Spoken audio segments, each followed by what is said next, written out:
From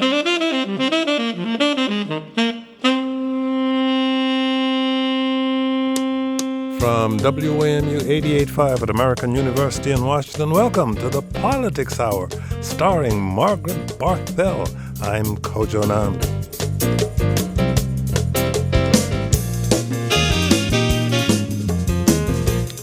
Tom Sherwood is off this week. Margaret Barthel is our guest analyst. Margaret Barthel, thank you so much for joining us. Thanks for having me, Kojo. Margaret Barthel is also our first guest on the show today, so she's doing double duty that only she can. It's a particular superpower that Margaret has. Let me just switch my hats real quick. Later in the broadcast, we'll be talking with Michael Turner. He is the Loudoun County Board of Supervisors Vice Chair. We'll also be talking with Kate Stewart, the Montgomery County Council President. She joins us in studio and will hold her fire until after Margaret is finished. Kate Stewart, thank you so much for joining us. Margaret, before we get into Virginia politics, let's talk a little bit of Washington, D.C., because it would appear that even though we don't know whether or not she is going to run for office again, D.C. Mayor Muriel Bowser's approval ratings seem to be rising. Yes. A Washington Post SHAR poll found that 53% of D.C. residents approve of Bowser and 41% disapprove. That's a 7-point increase over last year. And that was kind of accompanied by a couple of trends, a decrease overall in sort of public concerns about crime, and also rising worries about the impact of the Trump administration on the district. The poll, it was kind of interesting. The poll found that people really want the mayor focused on Trump, but they're still pretty split on what that would actually look like. Some people want to see more opposition, to direct opposition to the Trump administration. Others sort of say that, her approach of, sort of more delicate and diplomatic tack that she's been taking is appropriate right now. So, and of course, as you alluded to, all of this is sort of happening as, the field for the 2026 mayoral race really shapes up. Our DC reporter, Alex Coma, had a story looking at sort of the dynamics of a potential rematch between Bowser and Councilmember Robert White, which appears pretty likely at this point. So, definitely interesting to sort of keep an eye on how people are feeling about the mayor in this sort of, strange and dynamic moment that the city finds itself in. Do we know if the RFK deal was a factor at all in those ratings? I believe that there were generally sort of positive opinions about the idea of the RFK deal. I think that there seems like there's support. Obviously, the devil is in the details, and we don't have all of the details yet about, I think that it's easy for people to say, yeah, we support a sports stadium, but harder for people to, to perhaps get behind certain methods of financing it, for instance. And speaking of RFK, I have been jogging, walking, and biking in Rock Creek Park for decades. Different RFK. For some reason, it never occurred to me to take a swim in Rock Creek Park, probably because I had read all of the material about the bacteria in the water in Rock Creek Park, but somebody did, and that person is RFK Jr. Our Health and Human Services Secretary seemingly is not aware of the amount of bacteria and sewage. And is not aware or doesn't care. Either is not aware or doesn't care. We don't know. We're not going to try to impute meaning to or try to get inside RFK Jr.'s head. But he took his grandkids and kids to Rock Creek Park for a Mother's Day wander, and he himself apparently fully submerged himself in the creek. So I don't know. What more is there to say on that one, Kojo? Good luck to him. Yeah.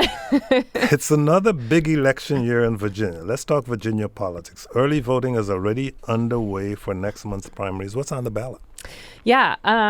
So two big things. One, all three statewide races. So that's the governor, the lieutenant governor, and the attorney general. And then the second one is the all 100 seats in the House of Delegates, which is currently narrowly controlled by Democrats. So they will be looking to hold on to that control and perhaps expand it. Republicans obviously would love to have a House of the General Assembly flipped to their side. So 6 Democrats are vying for lieutenant governor. Break down the candidates and their main policy differences. Oh, 6. Kojo, you're going to make me do 6 all at once? Oh, yeah. Okay. You can do it. Okay. Well, so we have, so I'll break it down by, sort of by cohort. So we have 2 state senators running, State Senator Aaron Rouse and State Senator Ghazala Hashmi. They are both, I would say almost all of the candidates are running, with a one exception really, are essentially running as the antidote to Trump. They want to demonstrate in their campaigns that they are the best prepared to be, sort of the best prepared to push back on the impact of the Trump administration on Virginia, which, as we know, could be and already is quite significant. So the 2 state senators, we have the Prince William School Board Chair, Babar Latif. He is also running. I would say his message tends to be a little bit more sort of focused on economics, home ownership. He's talked a lot about former Richmond Mayor LeVar Stoney is who, has sort of been a fixture in Virginia politics for a while. Before he was the mayor, he was part of Democratic Governor Terry McAuliffe's administration, who promoted him relentlessly. Yes, yes, and so he is running again, and kind of on a message of look at what he was able to accomplish in Richmond, and also again the sort of fighting Trump, and then we have Victor Salgado, who is a newcomer to politics, but previously served as until last fall in one of the corruption units at the U.S. Department of Justice. So he's a prosecutor. He has prosecuted George Santos and Joe Arpaio, the Arizona sheriff, that made headlines years ago. So he is really running on that sort of he knows, he has the inside track on the types of things that the Trump administration, may seek to do because of, he's literally worked, worked in the first Trump administration. And then finally, Alex Bastani, who is a labor leader, he is really the only one who's sort of said, I think that people are hearing too much about Trump. I am running as essentially on a very progressive economic vision for Virginia. How'd I do? Take a breath. On the Republican side, there's only one candidate, though there is controversy. What's the latest, and why is there a write-in candidate? Yeah. This was one of the weirder episodes in Virginia politics in recent memory. So the Republican candidate is John Reed. He's a conservative Richmond radio host and is Virginia's first openly gay candidate for statewide office. And several weeks ago, there were reports that Governor Glenn Youngkin had called him and asked him to drop out of the race. This was after his primary competition had also left the race. So it was unclear kind of, what would happen next if he had acceded to those demands. And this was over a Tumblr account with explicit photos on it that somebody had dredged up. Reed has denied that the account is his and called it a smear campaign. Youngkin and some of his sort of political aides really thought this would be damaging in the election, and that they needed to essentially convince Reid to leave the ticket.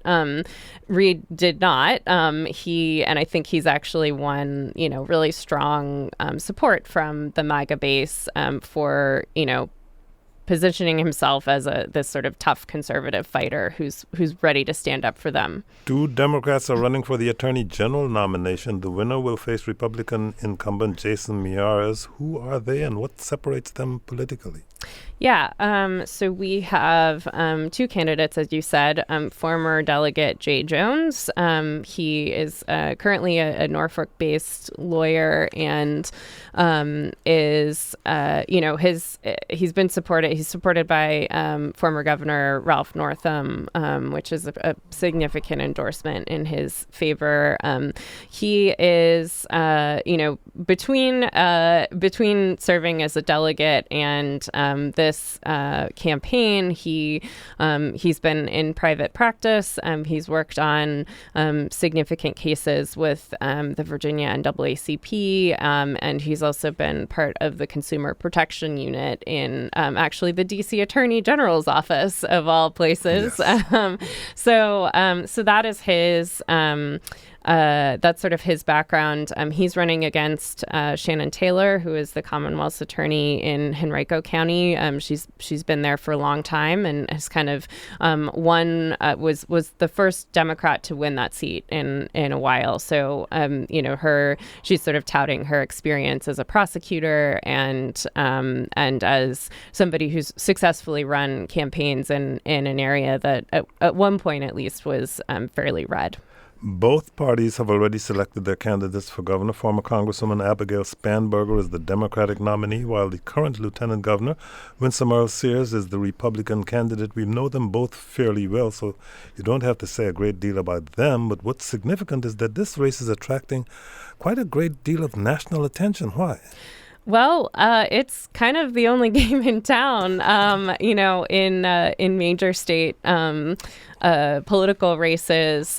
Virginia always, because we have these weird off-year elections, it means that the year after the presidential race, suddenly, when we're electing a governor, it's Virginia and New Jersey that do this, and so there's a lot of scrutiny on those races as sort of a way of divining sort of where the electorate is writ large, nationally, in the aftermath of a presidential race. And earlier this month, longtime Congressman Jerry Connolly announced he would not be running for re-election in 2026. He quickly endorsed his former chief of staff and current Fairfax County board member, James Walkinshaw. What's the latest on the state of the congressional race? Yeah, so currently there are two people in it, and I will just use this as a moment to editorialize and say I'm so, Virginia, it's like we're always 3 elections ahead of, and there's an election every year. So, this is not until 2026, but State Senator Stella Pekarsky, who was the former chair of the Fairfax School Board before she won that Senate seat, is the only other declared challenger.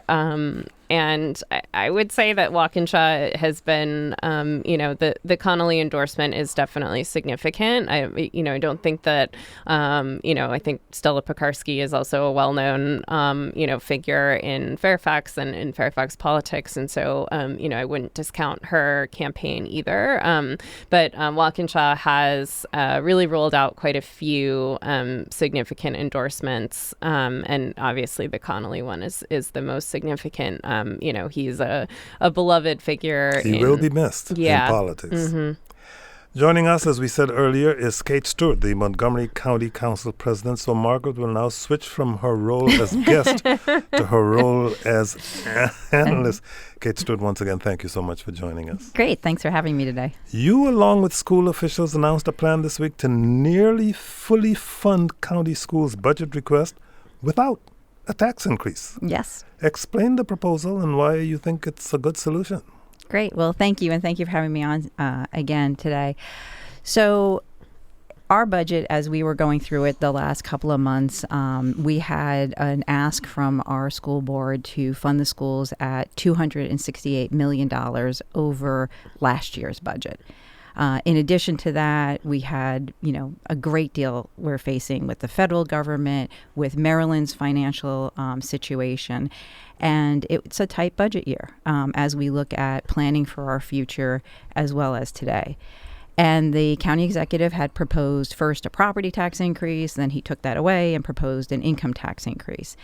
And honestly, as we were looking at this budget, knowing what our residents have gone through in the county, many of them are federal employees or contractors. There's a great deal of stress, given what the state had done regarding taxes.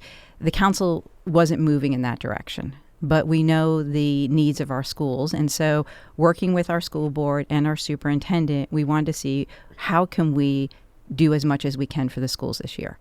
And within our budget, we were able to find $210 million to put in the ongoing amount for the schools. Where'd you find it? That was in, that's our general revenues that we have. That's part of our budget. But the gap we had was in finding the difference between $268 and $210 million. And we were able to look at $50 million in one-time money that would come from the pre-funding that we provide the schools for their retiree health benefits. Now, I want to be clear. This does not touch the benefits that are in the trust. This is pre-funding money that we already have the authority to do. So if I am a school retiree, there is no need for me to be concerned? You should not be worried. In fact, this actually helps you because the only thing this money can be used for is to pay retirees' health benefits. And each year, the school system usually comes to us and says they need more money because they have cash flow issues to take out of this pre-funding to cover retiree health benefits. The difference that we're doing this year is we're doing that for FY25 like we did last year. And this year, what I said to the superintendent and the school board is, let's look at FY26. And if we give you the money for FY26 to spend on the retirees' health benefits and improve your cash flow, so that you don't actually have to use other money to pay for the retiree health benefits, would that help you out this year? And the answer was yes. The superintendent said at our press conference on Tuesday morning that this will help the schools evaluate, plan, and restructure for long-term sustainability. So it's a one-time deal, but does reallocating money from the school retiree health benefits, is there a likelihood that could happen again?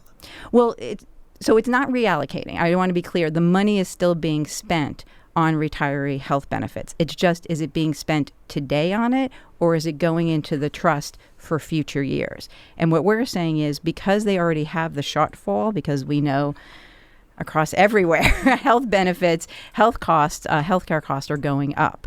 And so you're allowed to not do as much in the funding for the trust in the future if you need those funds today. One more. The plan is an alternative to an income tax hike proposed by County Executive Mark Elrich. Why were you against his proposal? So, many on the council were not favorable towards the proposal for a number of reasons. One, as I said before, our residents in Montgomery County are very dependent on the federal government.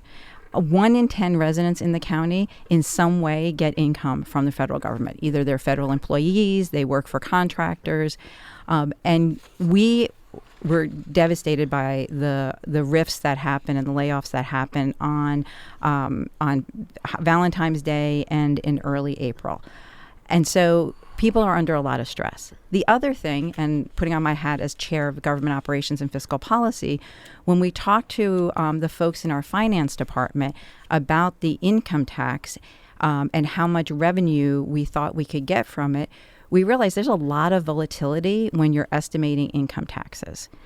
And we weren't sure if, because of all these changes at the federal level, were our estimates actually good projections. And what we heard from our finance department is we don't really have the data now, We will, in about 3 to 4 months, have much better data to help with these projections. But right now, it's hard to figure out.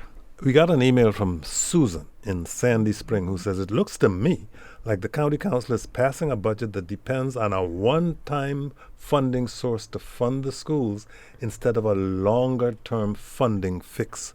Why? Well, I just want to go back again and say that we're providing $210 million above last year's budget in ongoing money for our schools. And that's going to help the schools do a lot in terms of what they need in terms of special ed teachers and other things that they presented to us. The only thing we're doing in one-time funding is $50 million.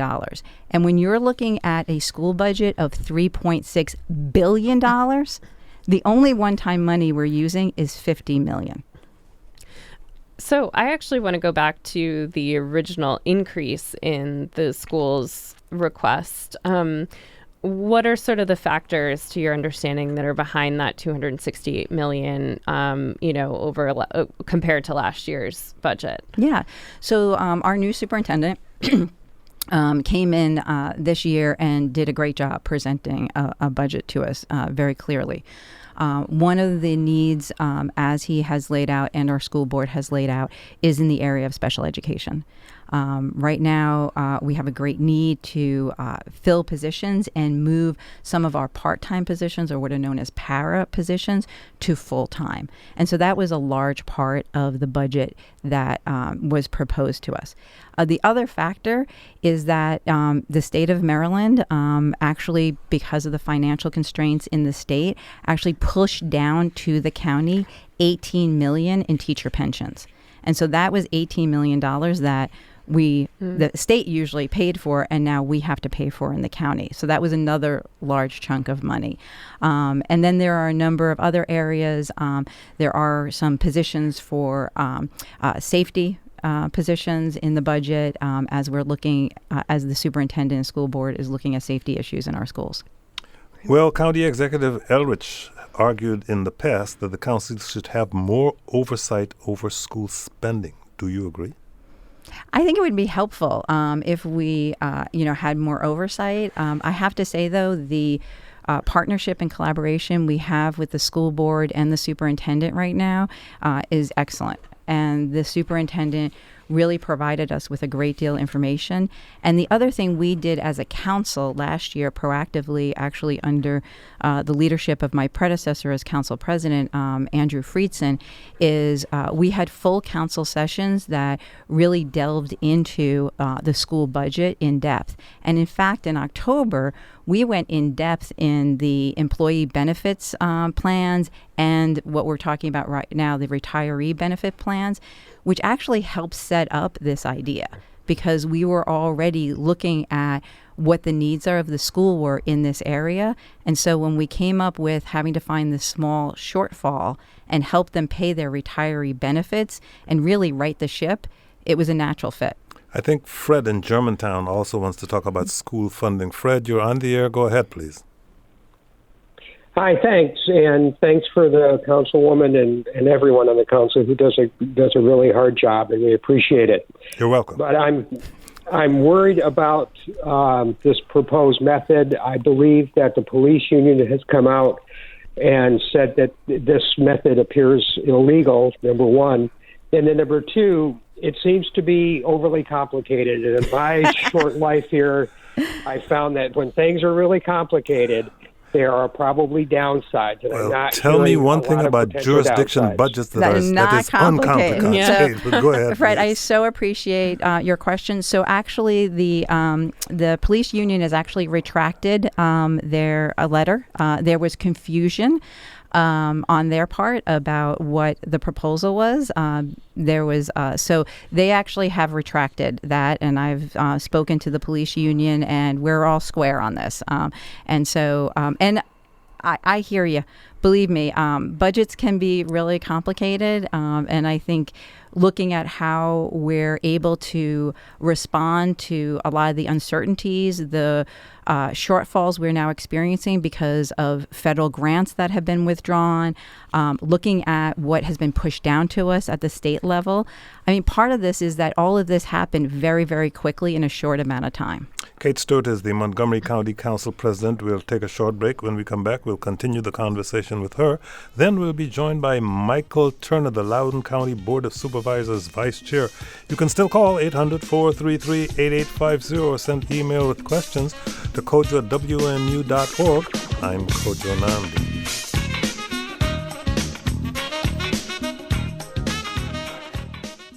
Welcome back. We're talking with Kate Stewart, the Montgomery County Council President.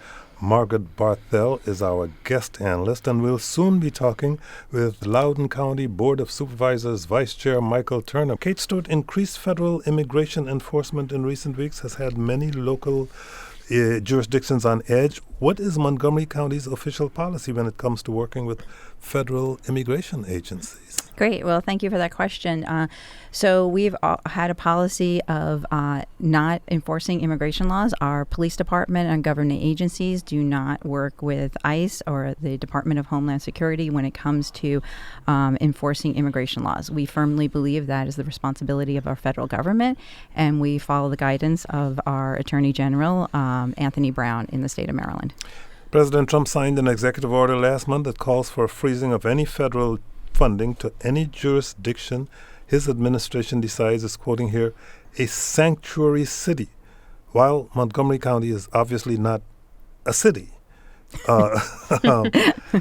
can it be considered a sanctuary jurisdiction? That's a great question. And, I was the mayor of a sanctuary city, actually, during the first Trump administration, the city of Tacoma Park. And I can tell you from that experience and my experience now as council president that there is not one legal definition of what is a sanctuary city.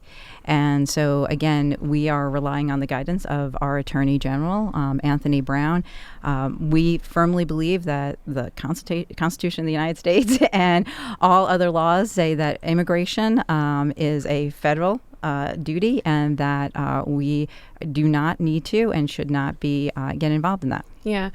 My understanding from covering some of these issues in Northern Virginia is that, while it's obviously some jurisdictions, it sounds like Montgomery County, essentially have a policy that say our local law enforcement are not, we're not deputizing them to perform immigration enforcement in any way.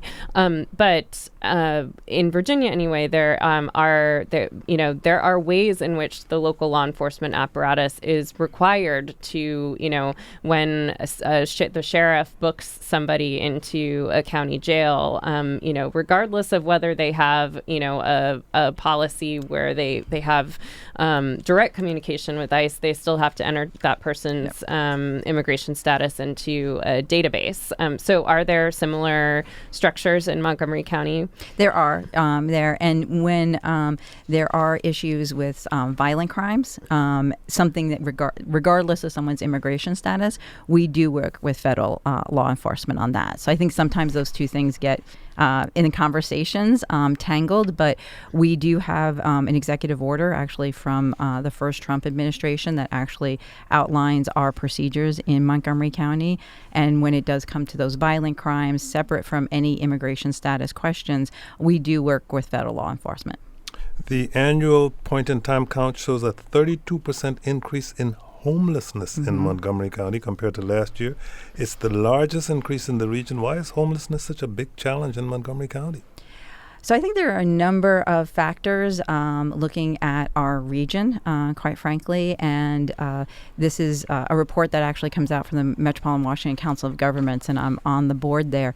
And one of the things are that people, don't always recognize our geographic borders. So they don't know if they're in the district, Prince George's County, or Montgomery County. And I will say that I am very proud of the fact that in Montgomery County, we have a number of services for people who are experiencing housing insecurity, and that they're, have been policies in other jurisdictions that I think sometimes we do get residents who are from other jurisdictions who come to Montgomery County. There are factors such as housing costs, but that's a regional issue. The report also highlighted domestic violence as a driver of some of the unhoused situations. Do you also see, like obviously a percentage is, like you need a baseline, and if the baseline is low, then, a couple of people, a smaller number of people, could create a pretty dramatic increase or what looks like a dramatic increase. Is that one of the issues here as well? I wish I could say yes. Unfortunately, we are seeing, the percentage go up and the number of people. We are also seeing families who are unhoused, and I think we're looking into what are really those drivers, and we do need better regional coordination. I mean, that because people again move from one place to another looking for services, and I know the District of Columbia, especially given some of the things that's happening with their budget, and some of the federal mandates that have come down in terms of where unhoused people can and cannot be in the district. Where are people going to go? One final issue. Last month, the Supreme Court heard a case brought forward by Montgomery County parents who believe school policies are violating their religious freedoms. It seems likely the court might side with the parents. Yeah. And the Washington Post editorial board wrote last month that county schools picked an unneeded fight and could have let parents opt out if they'd like. Your thoughts? Yeah, thank you. So, this is an issue that I wish never had gotten, honestly, to the courts, especially to the Supreme Court, because I wish we had been able to come to some agreement with the parents. And I do believe, though, that in Montgomery County, we're 1.1 million people. We are probably the most diverse place in the country, if not in the world, and when it comes to race, ethnicity, religious beliefs. And our public education, our public schools are the place where our young people, get to discuss and learn about different beliefs, meet different people. And we need to make sure it's a place of joy, safety, and visibility for all our students and families. And my concern is that we are going down a path where there will be certain speech and books and other things that will be taken out of our classrooms.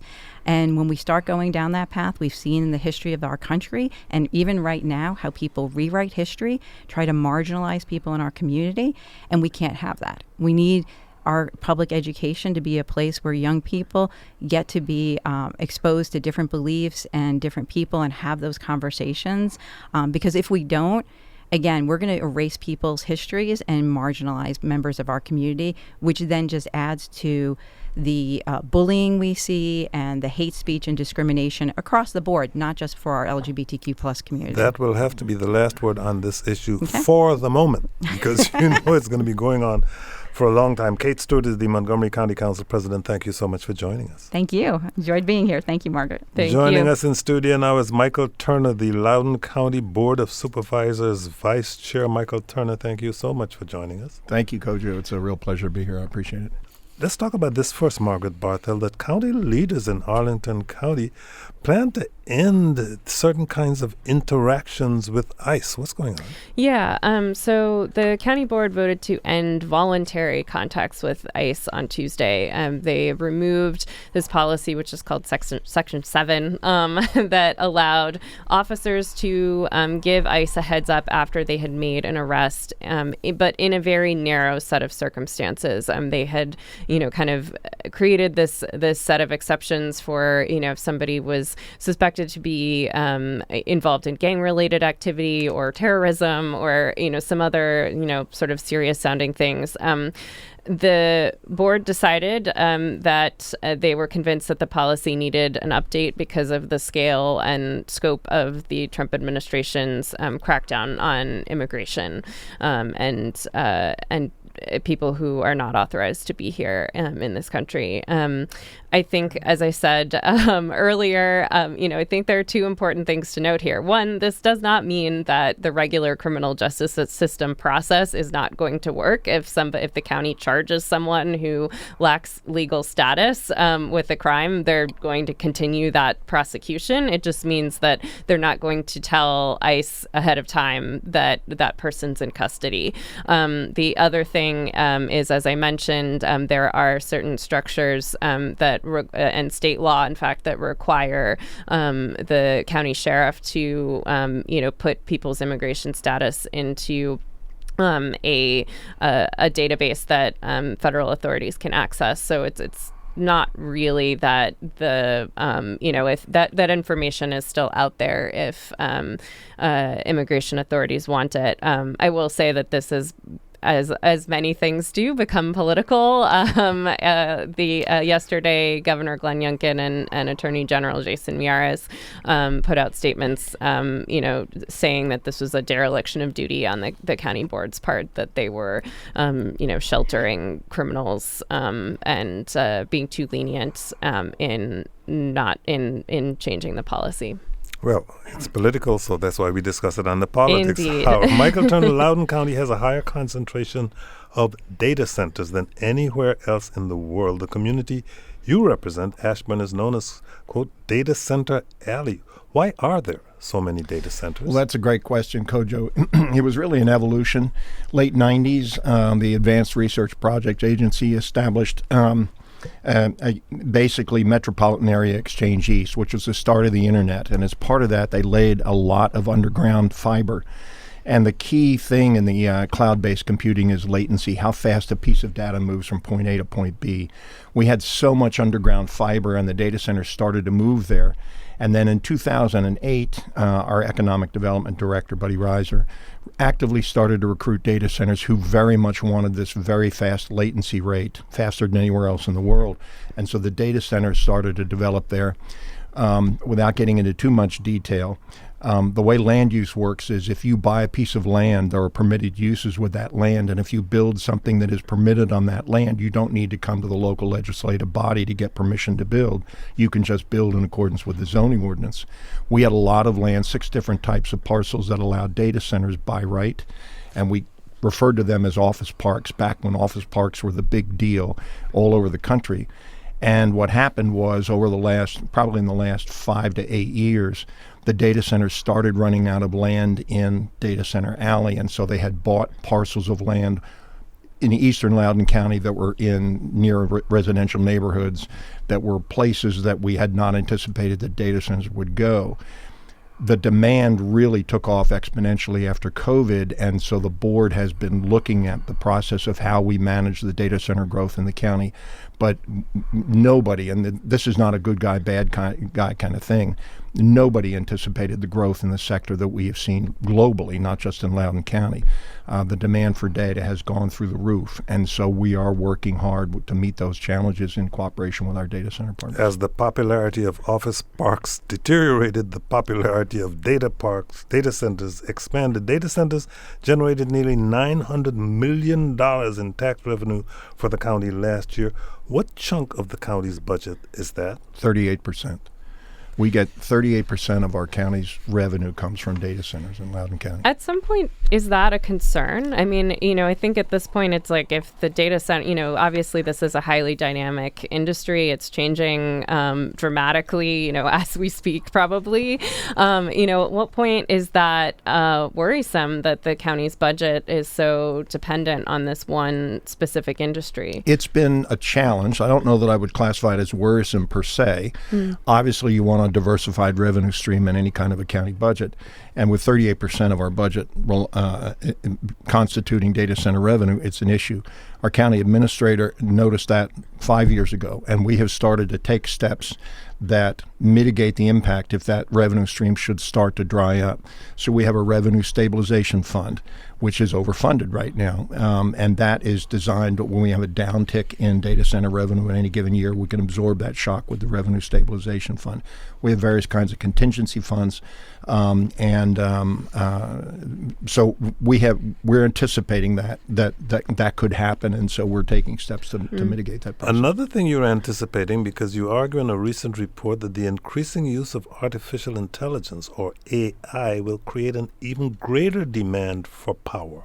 What else should Loudoun County be doing to meet the anticipated rising power demand? And that's the $64,000 question, Kojo. Well, 64 million at this point. Yeah, way over that. You got 30 seconds. I wrote a white paper on data centers about a year ago. And in there, and when I originally wrote it, I ended at what I call 3 red arrows going up. There's an exponential explosion of demand for data in the world. That has a concomitant explosion of demand for power to get that data in the world, and that has correlated with increasing community resistance to more data centers. I talked with Senator Kaine some months ago, and I said, if we should look at this in Loudoun County. If we can solve this challenge in Loudoun County, you can solve it anywhere, because we are more advanced in the concentration of data centers that we have. And so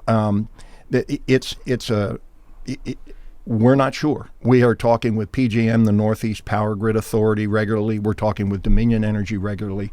We're having conversations regularly. We have 6 new overhead transmission lines coming to Loudoun County between now and 2028. My personal opinion is it won't be enough. So what do we do? And I don't know. I don't have the answer. Well, some community members think they know what to do. There's increasing community resistance to data center construction. Some residents and even some of your board colleagues argue the environmental impacts, noise pollution, and sprawling buildings are not worth the boon in tax revenue. How are those concerns being addressed at the county and state level? Well, like all public sector discussions, this is not an easy answer. We could stop building data centers tomorrow, and the power demands of our existing data center base would continue to increase exponentially. To just get a little geeky here, a rack in a data center cabinet normally takes 10 to 40 kilowatts until you switch over to AI. The AI demands of that same rack jumps from 10 to 40 kilowatts to 30, 40, 50 times higher in power demand. So if we stop building all new data centers tomorrow, we would still have to deal with the exponential increase in power demand by our existing data center base, and that's the real challenge that we're trying to work with. Yeah, I spent some quality time with your white paper yesterday. And I'm curious, I think you lay out, that this is we're sort of on the cusp of all of these different cross currents, right? The AI revolution, climate change, the need to transition the grid to a cleaner energy future.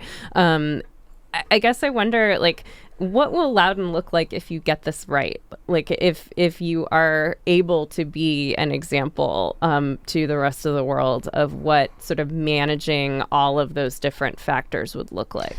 I'm a layman, so I'll go out on a limb No, but here. you wrote a white paper. Yeah. So go ahead. It's 38 pages. I believe that we will move to a point where the data centers are able to generate base load on-site power through sources on-site to some extent, and Dominion and PJM and the data center community will establish basically what's called a demand response system, and it will be a distributed power load, so that Dominion and the local data centers and PJM will constantly be monitoring second by second who has power to give, who can stabilize the grid, who can fill the gap, and that new distributed energy system will begin to function. And I think that will probably happen in Loudoun before it happens just about anywhere else. The Loudoun County Board of Supervisors voted in March to eliminate by right data center development. What is that, and what would this measure do? That was my motion, and basically what it does is, I was talking earlier that if you buy a parcel of land and you build on it the way we said go ahead and build, you can build by right. You don't need our approval. What that motion did was attach a special exception to all new data centers other than a handful that were in the pipeline already.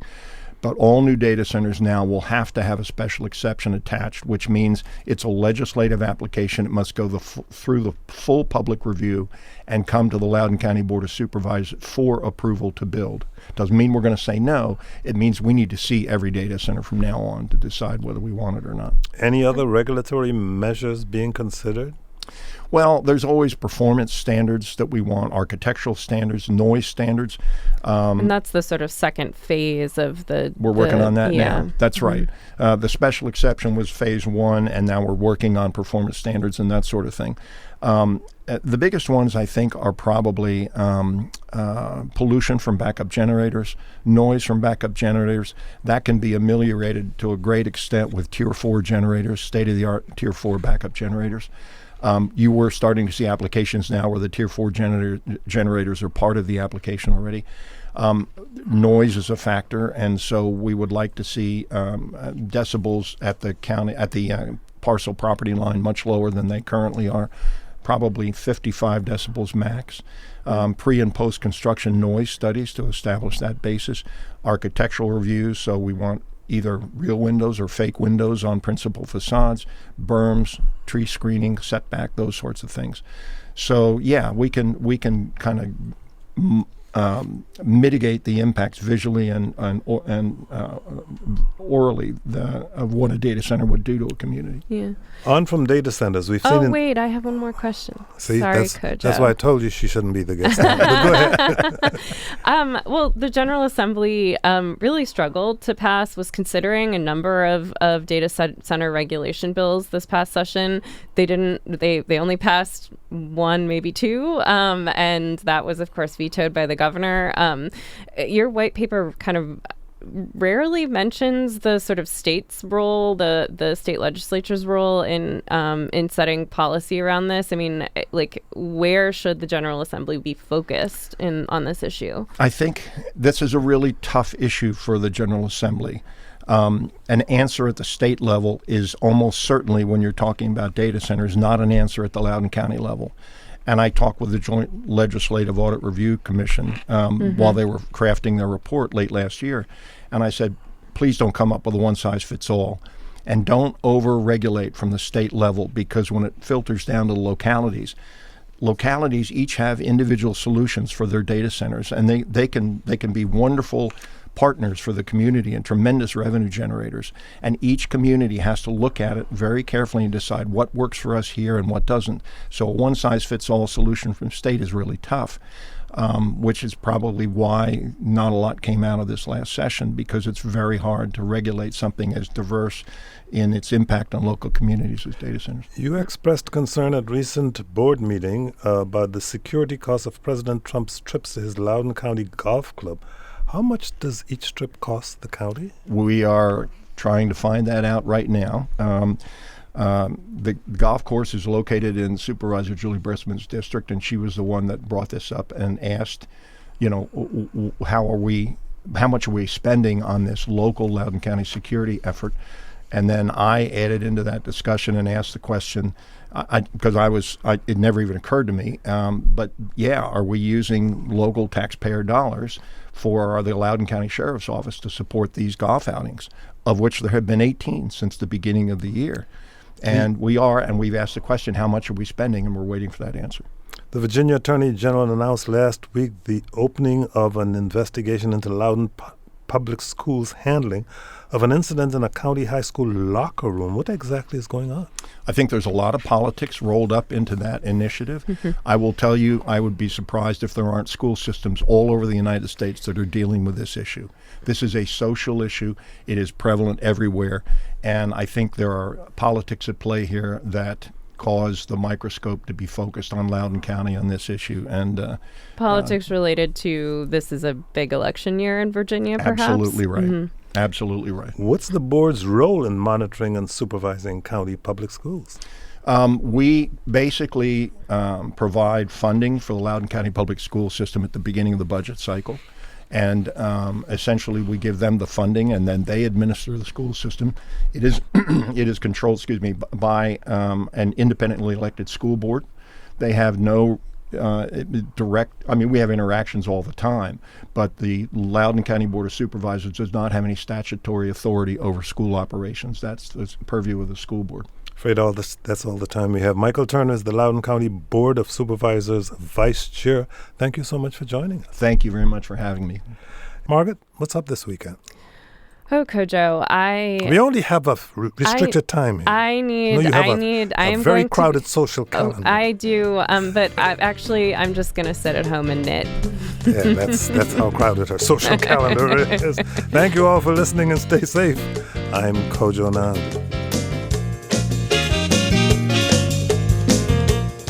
The Politics Hour with Kojo Nandi is produced by Matt Blitz. Our managing producer is Ingelisa Schrobsdorf. Our engineering team this week is Kenny Pirog and Kennedy Wright. Our phone screener is Ruth Secular.